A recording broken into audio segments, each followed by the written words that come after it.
Hey guys, it's Jake with EDC Leather. Here's the first in the brand new American Leatherworker series. Back there in February, we took a trip from Springfield to Kansas City and spent a day with Donna and Aaron down at Yellow Boot Saddlery. We got to see a 1 day little snapshot of their 5 day saddle cleaning process. Thank you, Donna, for letting us record in your shop and tear it up a little bit in the process. If you guys want to see more of this type of video, give it a like and make sure to subscribe and hit that bell to get the notifications when we post new videos.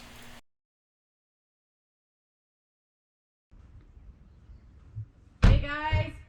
Hey Donna, hey Aaron. We're glad that we made it to Yellow Boot Saddlery. Welcome! Started at 3:30 this morning. What time did you start? Well, we overslept this morning. Good thing we weren't driving anywhere. Good to see you. Good to see you. It's Hey Jacob. Jake, glad you're here. All right.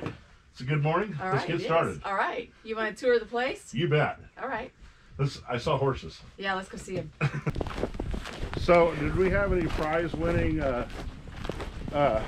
roosters this year? No, a couple years ago, Aaron had his moment in the sun. So he had a little bantam rooster, a little barred rock called Chick Norris. And he went to the Missouri State Fair and crowed his heart out. How many crows were there? 54. 54, yeah. Anyhow, before he could, as with all chickens, it seems, before he could get to the next year and do it again, a hawk got him. He was out milling around doing his thing, and a red-tailed hawk came down and got him. So anyhow, he's got a little memorial right there, his little headstone's right there, this little silver ball. So right by the coop where his hens are, so. All right, so we have just a little menagerie of chickens here. We treat them pretty good. Aaron has a little light bulb in there so they're warm during this sub-zero business. They're up way earlier than we are, put it that way. So this is our, well, kind of the troop leader here is Doug, and then there's one of his sons, and there's Judy.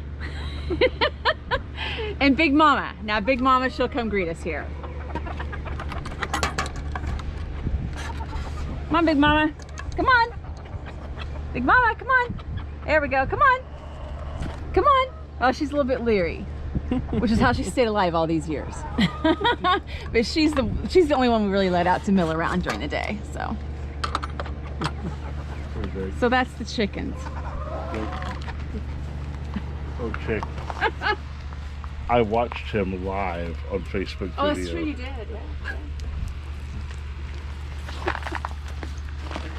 All right. He still has his Facebook page, Oh yeah. and people are still liking it. It's gone around the world. I mean, it's crazy. He's got one video with like 7 million views. During the eclipse, we had no idea it was $9,000. gonna go viral. It was during the eclipse, and the boys made him just a little fake paper pair of He's wearing eclipse. his eclipse glasses and crowing. And we had him on top of a big stump, and as the eclipse happened, he was going. It's really funny. But yeah, it went. I mean, it was crazy. Okay, so here's two of our horses. Old Marty. This is kind of our geriatric pasture up here. Our old guys are up here, and a friend of ours keeps her horse here. And they're up here waiting to be fed because we overslept and we're those horse owners today. So they're wondering where the heck their feet are. The other ones are in the back. If you want to go see the mules and.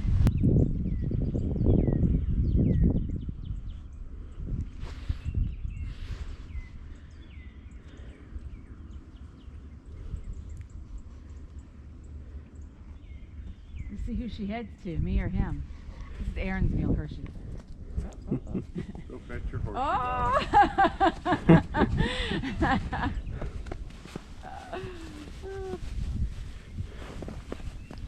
So this is Hershey. Aaron, he's ridden her since 2012, so I'm a new mule.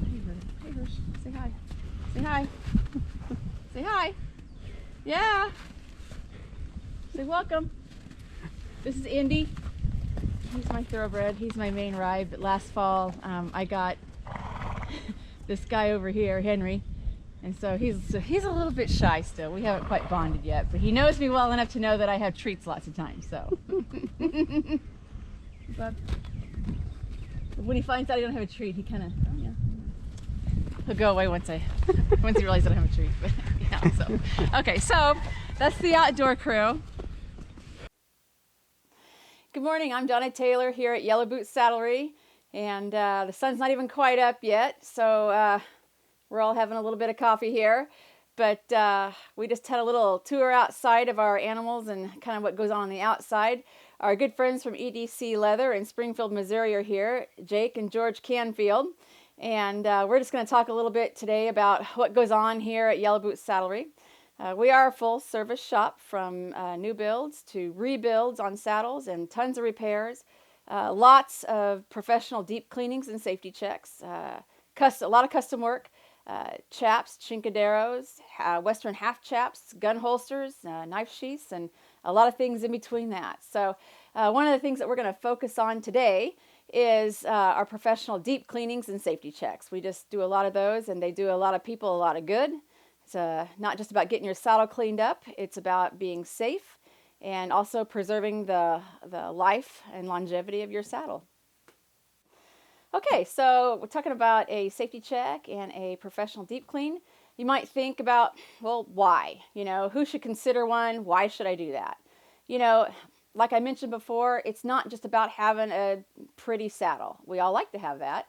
But really, one of the main things we do as part of the whole process is a safety check. So we actually prep the saddle before we wash it. That's where we do your safety check before we do anything else. We actually take it apart and we have it in pieces that the average person can't do for themselves. And we pull the seat back so we can look at your tree. We look at your tree bars. We can look at the weakest area of the whole tree is usually right where the stirrup straps go through your tree bar, the slots there.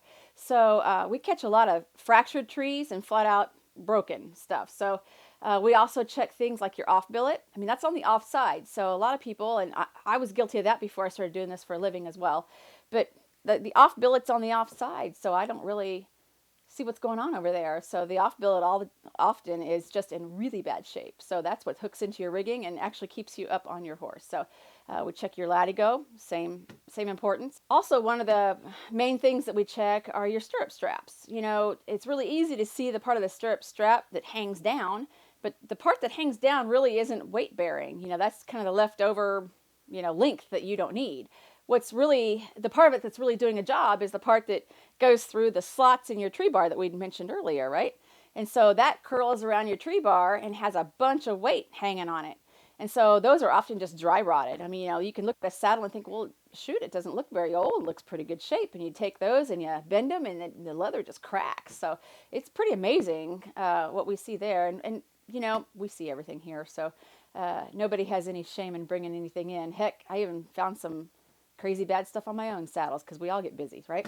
So anyhow, safety check's important. We want to keep you safe, and that's our number one. You know, we can turn out some really good looking stuff here, but at the end of the day, the number one thing that we want to accomplish for you and your horse is comfort and safety. You know, if that saddle isn't safe, if you got a broken or cracked tree bar, that's affecting your horse. You may not realize that, but that can really be pinching your horse, and that's really not safe for you. So that's the first thing that we do. Next thing we do is we get it ready for the wash. So we're going to show you some of these steps as we go along, and hope you'll get something out of it. So you might be wondering, how do I get my saddle in here? Of course, you can always call us and schedule an appointment. We do everything by consultation here because we want to make sure we have time for everybody. The other thing is you might think, well, I don't live very close to Yellow Boot Saddlery in Kansas City, Missouri. So, you know, that I'm out. You're not out. Some people actually ship us their saddles. So they ship us saddles that are family heirlooms for restoration work, and they also ship them to us for our professional deep cleanings and safety checks. So I want to talk to you about if you think you might want to ship your saddle anywhere, even if you're selling a saddle to somebody or whatever, this is how you should package a saddle. So this is a decent sized box. You'll measure your skirt. Make sure you've got a deep enough box for the whole thing. You can always go to the UPS store and they will package it for you. You don't even have to use their service as far as shipping. costs about $10 for them to actually professionally pack it for you. And then you can just walk it out. You can walk it out and ship it a different method if you want to. So that's the skinny on that. All right, so now we're always careful when we open it because we don't exactly know what's underneath here and where it's all situated, right? We want to be real careful. All right. All right, there we go. All right, so you could use a lot of different things for packing material. This person has put just kind of an old little horse blanket in here, which is fine. You can use bubble wrap. We've had people use, if you take it to the UPS store, they'll fill it full of the cornstarch little peanuts. That's fine too. Just make sure it's a good heavy box. You know, even though this box has kind of been used, it's a good quality box. So you can make several moves with it. So this saddle's kind of coming in pieces. So we know we got a problem there. Alrighty. So you can also use things like this. If you think you have a rub spot, you can take it and you can put it right here. So make sure it's not rubbing on it. But rest assured, even if the saddle does kind of rub on something on the way here, we have a way to fix that for you. So, all right. So the saddle's coming in. You'll notice they took care of their horn.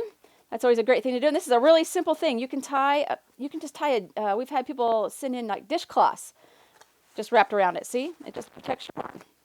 No big deal. All right, so here she is. So we'll get ready and do the safety check.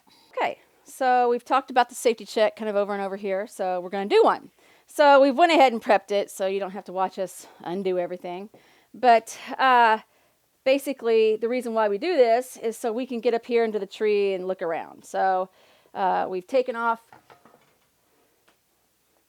this off the fenders and the stirrup straps so we can look those over and check those out. We also have all your straps. So right here, while this strap is really not worn, this is not a good situation at all. So this creates movement. Everything that a saddler tries to do is eliminate unnecessary movement. And so this is loose.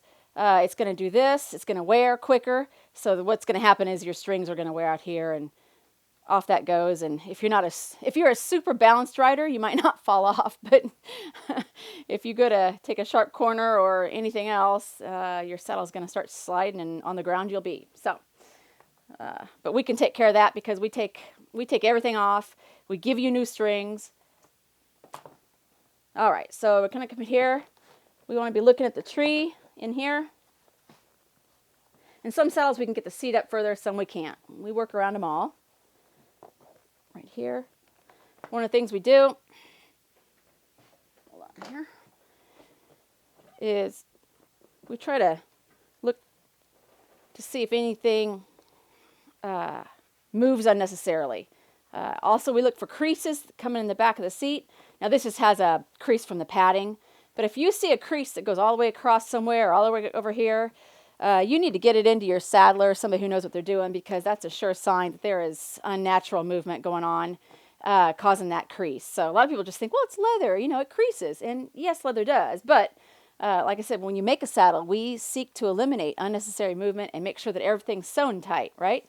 So when you see creases going on, make sure you have somebody look them over. So this one's looking pretty good back here.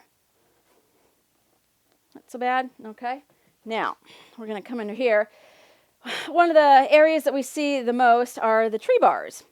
The front tree bars often are cracked. Sometimes they have a lot of stress up there, especially, now this one's not a roping saddle, but team ropers and tie-down calf ropers and ranch ropers, pretty hard on their saddles, right? They take a lot of stress in the front, so we see a lot of fractures up there. But I'm always surprised at the number of fractures and outright breaks that we see on trail saddles.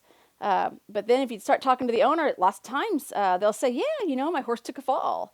We were on a really rocky trail or whatever, and my horse went down with me and hurt that shoulder or whatever. And so we know right where to start looking there too. All right, so we're going to come in here. We look here. I don't see any unnatural creasing or anything. This is the rigging right here for this particular saddle. See, I see something moving here. I don't know if you can see that. There we go. That's moving. See? A lot of movement going on there, so we got a problem. All right. Yep. It's deceptive because all of the screws are all in place right where they should be. But when you do this, look at that. Dang. This is a really shocking break, too. We usually don't see things as catastrophic as this. We'll see a fracture, and we'll have some maybe broken corners and stuff like that. But this is significant. Now, the one good thing about this saddle, it's a tucker. They have a lifetime guarantee on all their saddles, and it doesn't matter who owns the saddle. So that's awesome. So we'll be contacting them for the owner so they can go down the road of having a new tree put in. But again, she's, this saddle's been ridden like this, and it just because it wasn't creaking, it wasn't making weird noises.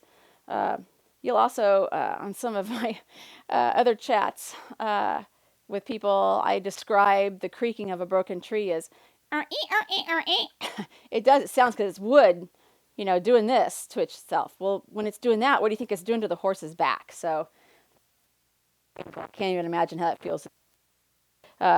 Thank goodness I don't think this saddle had that many rides on that horse after the owner got it. But yeah, pretty catastrophic. So we'll be going forward.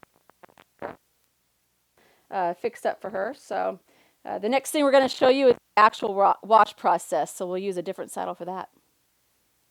Okay, so we're to the wash phase here. And it's brisk out here, but this goes on every day out here. We do not wash when it's sub-zero weather like we've had earlier this week. But by golly, if we've got saddles to wash, we do it. So, all right, so we've done our safety check. And now we're ready to wash our saddles.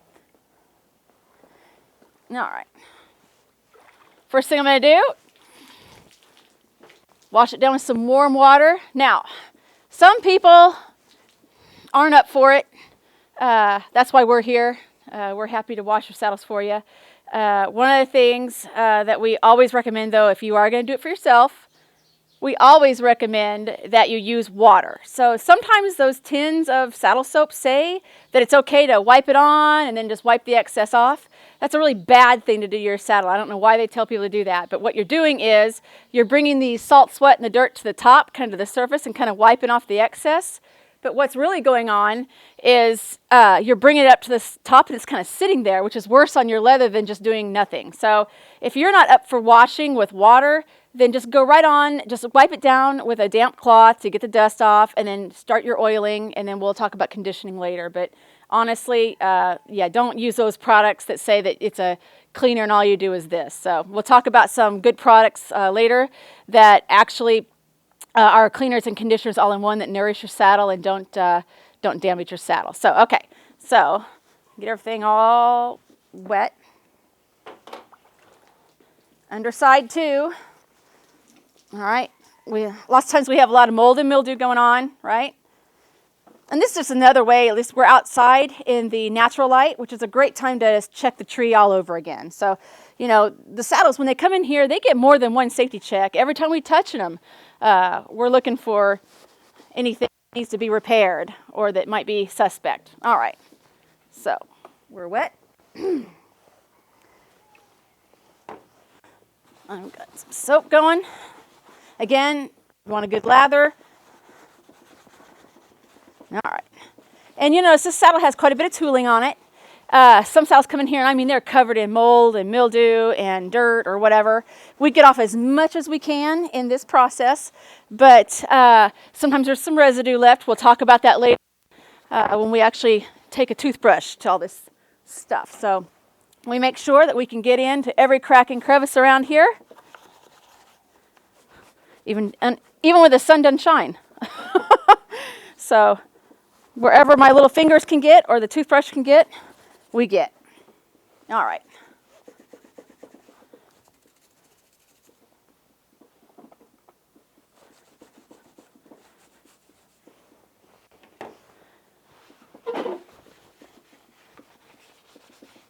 And even if it has a suede seat, we wash it just the same because suede seats are full of dirt.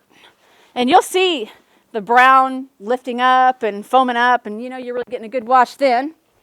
Okay. Soap there. We wash on the underside too. There's always a lot of salt sweat right underneath here. especially on your skirts. This front of your skirt right here is a prime place for salt sweat, also in the back. This saddle even has kind of a ring there. We all like a good wet saddle pad. It means we've had a good session with our horse, but those wet saddle pads will transfer to a wet saddle sometimes, so that sweat will come up through. And even on the underside of your front jockey, there'll be salt and dirt underneath there. So we make sure we get the insides too. All right. Once we've done that, we give it all a good rinse.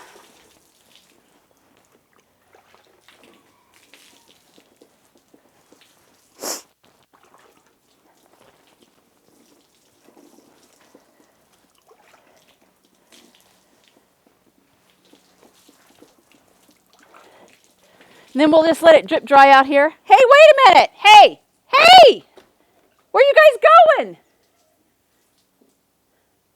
Well, that figures. These guys aren't as hardy. Here at Yellow Boot Saddlery, no matter how cold it is, we're on it. All right, there we go. So we'll let it have a drip dry, and then we'll take it inside to finish drying. And then we'll be on to the oiling process. So we want to make sure that we allow this saddle to dry fully for like 24 hours, however long it takes for this saddle to be completely dry before we hit it with oil. If you hit a saddle with oil before it's dry, it will darken your leather. The products that we use are known to not darken your leather, but if you don't treat them right, if you don't do the process right, then that's exactly what's going to happen. So there are times where we will let a saddle, we'll hit it with some oil while it's still damp because it has a special problem or a special need. That is rare, but it's more of a restoration process, and we do not recommend anybody to do that on their own. We have a very special process that we monitor and do for that.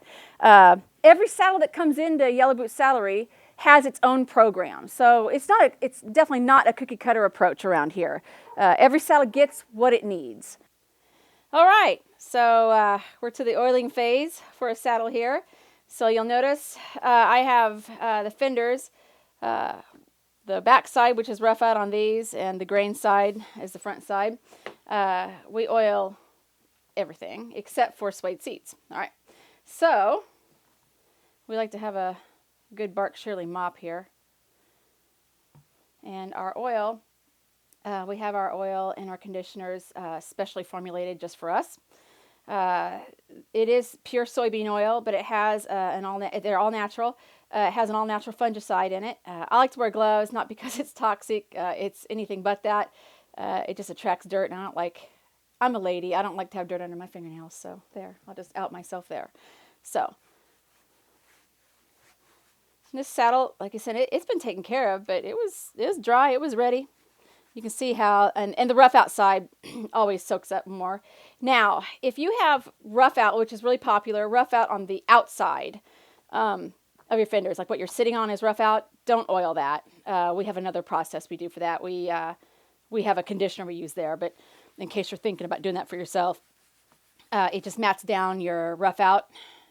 It's not going to like ruin your saddle or anything, but it'll make your rough out slick. So if you don't like your rough out and want to get rid of it, this is the way to do it. But if it's on the back side, we of course want to nourish that. One thing to think about too, that we always think about is a lot of saddles out there that aren't meant for heavy duty use, like trail saddles and some saddles that are just a little bit lighter. They'll use a little bit lighter ounce of leather. And so we have to be careful about when we oil, because we don't want anything to bleed through to the front and darken your saddle, or we don't want saturation. Saturation of anything is not a good thing. So it's at that point it would not be about our product darkening the saddle. It would be about saturation over darkening it. So we just always want to be careful of that. But like I said before, every saddle has its own program when it comes into here. So if we hit it with the oil, and like I said, we let everything sit 24 hours to let it all soak in, so we really know what we're dealing with. When we come back after that 24 hours and it looks like that saddle has not even been oiled, we'll oil it again. If that's what it needs, we do it before we move on. So it may be here an extra day just because of that, but we do what's right for the saddle. Okay, so I'll show you on the front side here. We try to make nice even strokes because, again, it's dry. It's just been washed and it's dried. So when you wash them, it strips everything out. So that's why you got to be really careful and use products that you really trust, or a person or company that you really trust to wash your saddle. Because if you use the wrong stuff and you strip your saddle out, it's okay to strip your saddle out, but you have to know what you're doing in order to bring the nourishment back. We've seen people try it on their own, and they think if they wash their saddle and strip it out and then hit it with the oil that it'll come back, and it won't. It has to have more done to it than that. So that's why it's called a deep cleaning. Okay, so a really super important part of this whole thing are your stirrup straps, of course. We want to keep them as supple as possible, and it is entirely possible to keep your stirrup straps for 25 years. I have a barrel saddle of my own that's been taken care of, and it's still on its original set of stirrup straps. Now, that saddle has not been abused. It hasn't been trail ridden in water like we all do and stuff like that. But it's possible if you take care of them. You don't have to replace stirrup straps very often. So as long as you have someone who understands what they're doing with your stirrup straps and gives you a good set as opposed to a cheap set. The stirrup straps for us, at any quality shop, the stirrup straps are the first thing you take off when you order a whole hide, whole table. That's the first thing we do is take stirrup straps off the top end of that hide, that loin part. That's the strongest part, the most expensive part of that whole hide. And we do this right here because it's that important. So, okay, so and we're going to oil in every crack and crevice that there is, all right? And like I said, both sides. Again, this bridge, this right here, you can see where it naturally goes through the tree slots and sits. So that's the part that I was talking about earlier when we did the safety check that has a whole lot of pressure on it, right? This is the part that never sees the light of day with a lot of people because they're afraid to take them out, and they don't realize that they can pull them out without pulling them clear out of their saddle. They can just kind of adjust them down in order to get this. So if you just want to do that yearly maintenance that people do, like in between the deep cleanings, we always recommend that people oil their saddles and do things like that to maintain what we've already done for them. So make sure you get in here, do the whole thing. We're going to let this sit for 24 hours. We do everything here. I mean, we do all the pieces and parts. So we want to keep your saddle as much of it original as possible. So we can always cut new pieces because we are a custom shop. We can do anything, that walks in the door. Sometimes we say no thank you to certain projects and try to counsel our clients as to what's the safest thing to do. If it's not safe, then we won't do it. Like I said before, our number one job is to keep you and your horse safe and comfortable on the trail or around a barrel or roping or whatever it is that you're doing. But just oiling these little pieces, this is not a safety thing at all, but it just helps to the longevity of your saddle. It also is consistent. So as leather, as it ages, it has a natural patina, right? And so we want it to age similarly or the same, right? So we give the same care to all the little pieces and parts as we do to the big pieces. So they all age in the same. So even your stirrup hobbles and breast collars. Breast collars are, good breast collar is not cheap, right? And they get a lot of salt sweat on the front. So they're just as dirty as like your rear billets and stuff like that. So when you clean your saddle or you have it clean, bring in your breast collar, even your bridle and your reins, and get all that taken care of at the same time. Okay, so we're going to put some oil on the main body of this saddle. Our process is really thorough. Again, we've dismantled the saddles to do the safety check. And so we can get in places that the average person just can't get to, all right? So, but one of the things we really want to be careful to do is even application, especially on these lighter saddles. So, if it needs more oil later, we'll come back and do that, but we don't just gob a bunch on all at one time. We kind of take the wait and see approach to make sure that we're nourishing it, but we're not saturating it. All right, so now we're to the conditioning phase for this saddle. And, here at the shop, when we're busy, sometimes we'll have 5 or 6 saddles going all at the same time. So we make sure that every saddle has its own basket and boxes so things don't get mixed up and lost. So that's why you're seeing different pieces and parts while we're talking here. We just have different saddles at different phases in their cleaning process. So we're going to condition. This is a nice cream cleaner and conditioner. So for those of you, I was talking to the wash process about how important it is to, if you're going to truly wash a saddle, to use water. Here's a way, if you're not up for that, here's a way to get around it. It's a cream conditioner, and it's a cleaner too, but it's pretty good about, see how it's creamy? It's not like a wax or anything. So you get a foam going if you need to. This saddle has a lot of tooling, and oftentimes what happens is we wash it, but there's just still a lot of stuff down in the tooling. So we'll take a toothbrush, and we'll do this. Get a foam going, and we'll really work on that tooling. And then we'll wipe it off, because we don't want to just smush our dirt from one end of the saddle to the next, right? That's like washing a really dirty floor with dirty water. You just kind of move your mess from one end of the house to the next. We don't want to do that in our house right here. So, it's going. And your rag will start turning a little bit brown. This has some residue, some leftover dirt on it. And some saddles are just so darn dirty when they come in that, you know, our wash water gets dirty and leaves a little residue. That's a great thing about some of these products. You don't have to worry about that because you can catch it on this end. But this is a deep nourishment. And like I keep harping about, you know, that we let our products sit for 24 hours to make sure that we know what we're dealing with before we start in with the next product. Same with this one. We'll do this.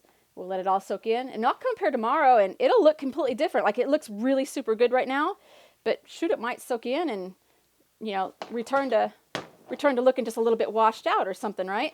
So I might hit it again. Just depends on, you know, what every saddle kind of needs. All right, and we're gonna do it just like the oil. We're gonna condition everything. All right, this product. A cream conditioner like this, always read your label. If you're doing it yourself, read your label to make sure it's okay. But this product, this is how we clean your suede seat and your rough out. So you can safely do that.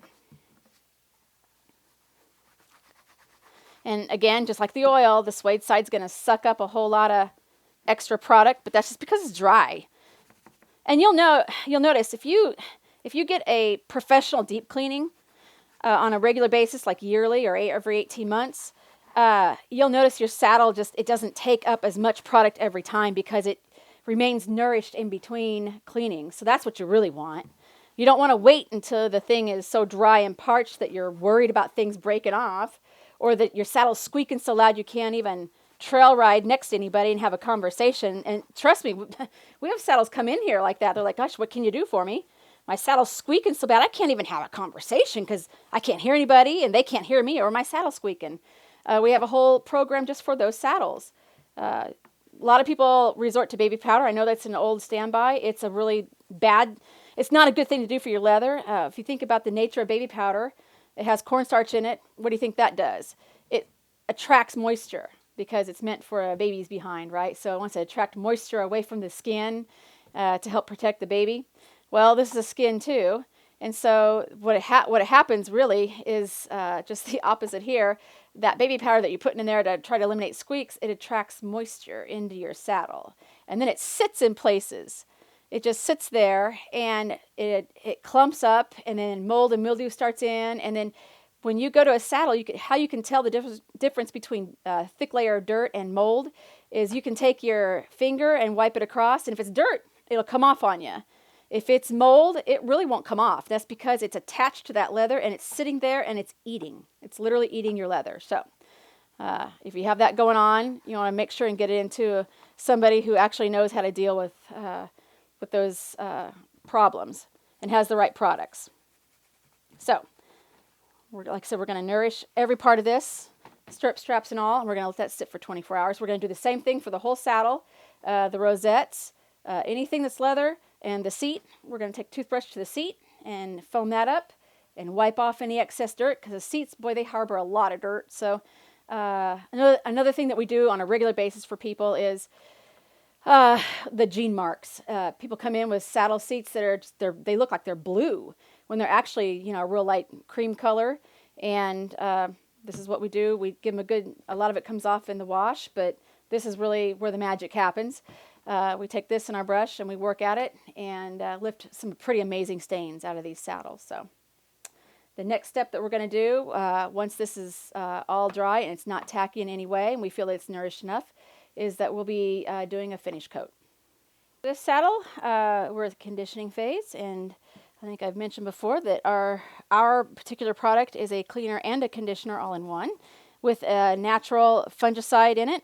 Again, I only wear the gloves just because I don't like to have dirt under my fingernails and stuff like that, and this stuff attracts dirt. Okay, one step that we really like to do anytime we have rawhide involved, getting your rawhide wet is typically kind of a no-no because it will make it swell, right? And it's porous too. However, we have a way to treat it. We know what we're doing with it. Sometimes right directly after we've washed it, when the pores are still a little bit open, we'll take Ray Hole's Vaquero rawhide cream. It's a conditioner, but it's specifically for, and it won't hurt your leather either, but it is specifically for rawhide. And it will heat up to your hands and it'll soak into this rawhide. You can do this at any stage, but I always like doing it when it's just a little bit damp, but then sometimes I also come back during this stage and just give it a little extra. When you have the rawhide on the rear of your cantle, that often is wrapped with silver lacing or whatever, it's a great product just to put on that. So a little extra protection for it and just helps keep things from splitting, from being dry or abused, and just helps with the overall longevity, because this is a really expensive fix right here. To have a new braided rawhide covered horn, it means that the swell right here has to be taken off, and this is our shop we're not braiders yet, so but so we would have to send it off to one of our friends that's all they do is braid rawhide, and they'd braid this horn back on and then send it back to us, and we would put your swell back on. So it's kind of an expensive fix just because it's invasive. Because the bottom of that rawhide is all attached down here underneath your swell cover. So this is an important step. It's a great product. We use it on anything, reins, headstalls, anything that has rawhide. Okay, so we're ready to do, we use an acrylic finish coat, and it's also, the product we use is also a conditioner. So it just gives an amazing final conditioning and a glow to the saddle. One of the tricks people used to use back in the day was mop and glow. I just recommend don't ever do that anymore. We know more now, and we have better products. We have, people used that back in the day when we didn't have all these great leather centric products. So I like to use an acrylic finish coat. You can buy matte ones. Depends on just what sheen your saddle has and what you need. But little goes a long way. You don't want to saturate anything. So, and here with fenders or saddles with lots of tooling, you have to kind of get down in between where it's backgrounded. So you have to press down a little bit and scrub it in, which is fine. Not going to hurt anything there. Again, it's a conditioner too. So kind of gives it that last little oomph of nourishment before it seals it. And this product actually lasts for a long time. It's easily taken off if with a conditioner type product. You can strip off the acrylic coat. It's not going to hurt the saddle. It just takes off a little bit of protection. But if you still have the acrylic finish coat from us maybe on it, and you want to nourish your saddle, you can just hit it with a conditioner that'll take off that acrylic coat so the conditioner can soak in all at one time. It's real easy to do. Okay. We do not finish coat our stirrup straps. We have a different program that we use for that. So again, a little goes a long way. We make sure we don't have any streaks. We just kind of rub it in. Okay. And we just let it air dry. Go. All right. So once we've done that, here's a product that I think is really great, but you have to be careful about how you use it. My counterpart, Adrienne Hendricks, out in Idaho, she's like me, except for she only does English saddle repair. She's a certified English master saddler. So the English saddles, if you notice, they're usually pretty dark, but they have that really supple, rich leather. And so they use products like this oak wood, and you can see that there, it looks like Vaseline. And it kind of feels like it at first, except for it soaks in and goes away. It doesn't hang around because Vaseline is a petroleum product, and we don't like putting petroleum of any kind on leather. That's why the old Neat's Foot, again, it was just a product that was a good product back in the day, but now we know more and better. We no longer use anything with petroleum in it. I do believe that Neat's Foot has a non-petroleum maybe version or something, but we just don't use Neat's Foot in our shop. We use this, but we only use it on the back sides of things. We don't put it on the front because it will darken. On English saddles, they tend to already be dark, so they don't worry about it. But we don't put it on our front of anything just because we've already nourished it with other products. But our stirrup straps are a key area. So I take it, and it heats to the touch. Again, it kind of looks and feels like Vaseline, except for it dissipates and is not greasy. It smells kind of like I believe it has eucalyptus in it, so it kind of has some natural fungicides in it as well. But I just slather it on because it will soak in. And although it's not a safety issue, the bottoms of our stirrup straps, often those are dry rotted and cracked. And this right here is an old saddle. It's a Longhorn, so it was a quality saddle to begin with, but it has been well kept. So even this part down here that gets in water or salt sweat or whatever, it just doesn't get used. So you can't crack it because it's been nourished properly all along during its life. All right, so there's that side. Okay, so I know we were just talking about using some oak wood on the undersides of areas. Another key area that we use oak wood on is on the underside of your jockey here, just because it doesn't get much nourishment, all right? And then also, this saddle doesn't have it, but if you have a rear jockey, that's disassembled for the wash and everything. So on the rear side of that, those things get super dry and crusty and dry rot sets in. So those are areas that we put that on. The next thing I want to move on to is talking about nourishment versus waxing. So just psychologically, a lot of people kind of mix up the two, I think. They feel like if they wax their saddle, they've cleaned it or they've nourished it, which you're not doing that at all.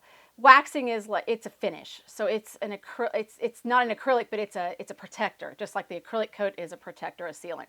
And it's fine to do that, but a lot of people will skip every step that we've talked about today on all these saddles. They'll skip the oil, they'll skip the conditioner, they'll skip everything because they're scared to death of darkening their saddle. And especially if it's an expensive show saddle. And so what they do is they just put layer after layer every year of wax on, because wax, once you buff it, it can look pretty good.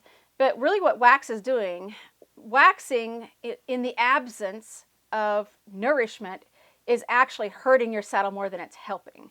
So it's just drying out your saddle, further. Another thing that we see is residue, so over waxing. They don't know how to apply it. They get wax in their hand or on a sponge or whatever, and they act like a cream, and they start, putting it on, and then all of a sudden they're like, oh my gosh, what do I do? I've got this wax down in all these decorative cuts, and I can't get out, and it's, we've had saddles that hit here that you just wouldn't even believe what they look like. This one, during its lifetime, has had a little bit of overwaxing, so we pulled a lot of that wax out. But the way that you can avoid overwaxing and actually save yourself a lot of trouble is, one, have somebody like us bring it into Yellow Boot Saddlery and have us do it for you, and then it's done right. But if you want to do it on your own, just make sure that you're nourishing first and you're going through those steps. Every one of them. I mean, skipping steps is not good for saddles. You can hurt a saddle more than you can help it if you skip steps and try to take shortcuts. With leather, there's not a lot of shortcuts. It's a hide, it's a skin, but it's no longer living, so it's not as forgiving. So for your wax, you're going to, once your wax is dry, you're going to wax or acrylic. Like I said, we use acrylic here. We prefer that. You're going to we like to use bark shearling. But there are other buffing cloths out there, but we buff it to a sheen. We literally put some elbow grease in it here. But you can see it start glowing. And that's what seals in your protective coat. So one of the other things that we do here, we professionally polish your silver and brass. We use we have a jeweler's wheel, so it's just like going into a jewelry store and having your rings cleaned professionally. Puts a nice coating on it and makes it beautiful again. We do that, and then it's time for reassembly. So reassembly is not for the faint of heart. I mean, we know what we're doing here. We make sure things are level. We never just assume that whoever made the saddle made things level. We actually will put the level on it and make sure your skirts are level and anything else. So we also try really hard to set your stirrup straps at the length that you were previously using them. So then it's just ready to go for you. Okay, well, in wrap up, I really hope you enjoyed our professional deep cleaning segment and hope you got some good tips from it to keep yourself safe. Our number one goal in this shop is to keep horse and rider safe and riding pain-free. I do want to introduce my husband, Aaron. You see his hands. If you go to our Facebook page and see pictures of us doing stuff, you see sometimes not my hands, sometimes they're his hands. So he also does our custom work, our gun holsters, knife sheaths, and some other types of custom work like that that's not saddle related sometimes. So he's invaluable in here for that. Again, if you're considering having a deep cleaning, it's just going to extend the life of your saddle, make you look good, and keep you safe.